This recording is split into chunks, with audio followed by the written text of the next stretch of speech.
Le petit prince ou l'enfant resté hors sol. Un conte d'homme blessé déguisé en fable d'enfant. Il ne faut pas s'y tromper. Le petit prince ce n'est pas un garçon, c'est un homme qui saigne encore du cœur. Un homme trop fragile pour dire sa douleur autrement qu'à parabole, trop pudique pour nommer la femme qui l'a trahi. Alors, il parle d'une rose. La rose fragile et vaniteuse, capricieuse et cruelle, c'est la figure d'un féminin idéalisé puis déçu. Elle fait mal, cette rose, autant par ses silences que par ses épines.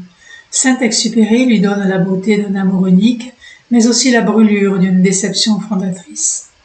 Et plutôt que de la haïr, il part. Il s'enfuit de planète en planète.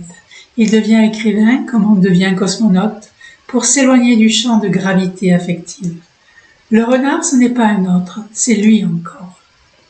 Celui qui apprend lentement à faire confiance, à s'attacher à dire « j'ai besoin de toi », mais qui mettra toujours des rituels, des délais et des conditions. Assieds-toi là, un peu plus loin, chaque jour un peu plus près.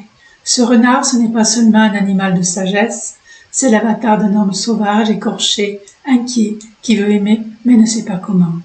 Il ne sait pas où aimer, ni qui aimer, ni comment rester. L'aviateur, enfin, n'est pas là pour sauver l'enfant. Il est ce que l'enfant serait devenu sans blessure. Un adulte presque disponible, mais même lui à la fin reste seul et dessine des moutons et rêve à une étoile. Ce conte, comme nous le disions, ce n'est pas une ode à l'enfance, c'est la plainte silencieuse d'un homme qui ne s'en est jamais remis. Un homme dont la maison affective n'a jamais eu de toit, et cet homme, c'est Antoine de Saint-Exupéry. Alors, il écrit.